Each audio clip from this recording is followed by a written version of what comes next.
Cinema సెలబ్రిటీలు రాజకీయాల్లోకి రావడం అనేది కొత్త విషయమేమీ కాదు. నార్త్ నుంచి సౌత్ వరకు ఎంతో మంది నటీనటులు వెండి తెరపై మెరిసి ఆ తర్వాత రాజకీయ రంగంలోనూ తమ అదృష్టాన్ని పరీక్షించుకున్నారు. కొందరు ప్రజాప్రతినిధులుగా గెలిస్తే మరికొందరు కీలక పదవులను కూడా అధిరోహించారు. ఉదాహరణకు టాలీవుడ్ పవర్ స్టార్ పవన్ కళ్యాణ్ ప్రస్తుతం ఆంధ్రప్రదేశ్ డిప్యూటీ సీఎం అయ్యారు.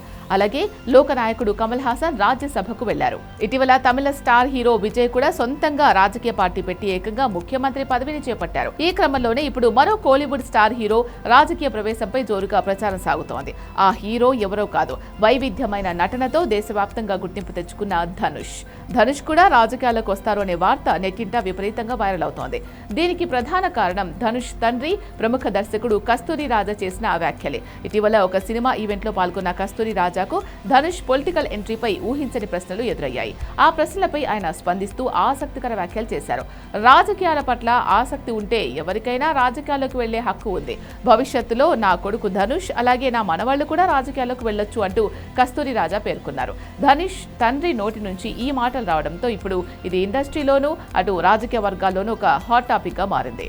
కస్తూరి రాజా చేసిన ఈ వ్యాఖ్యలతో ధనుష్ భవిష్యత్తులో ఖచ్చితంగా రాజకీయాలకు వస్తాడు అనే వార్తలకు మరింత బలం చేకూరింది.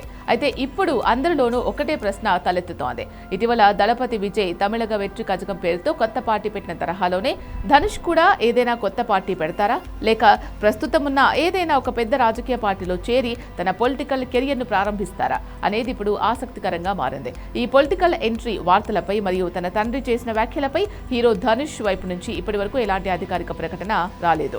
ధనుష్ ప్రస్తుతం వరుస సినిమాలతో ఎంతో బిజీగా ఉన్నారు. ఆయనకు తమిళంతో పాటు తెలుగు, హిందీ చిత్రసీమల్లోనూ విపరీతమైన క్రేజ్ ఉంది. అయితే ధనుష్ కు ప్రస్తుతం పొలిటికల్ ఎంట్రీ ఇచ్చే ఆలోచన వెంటనే లేకపోయినప్పటికీ ఆయన తన అభిమాన సంఘాల ద్వారా పలు సేవా కార్యక్రమాలు మాత్రం నిరంతరం నిర్వహిస్తూనే ఉన్నారు.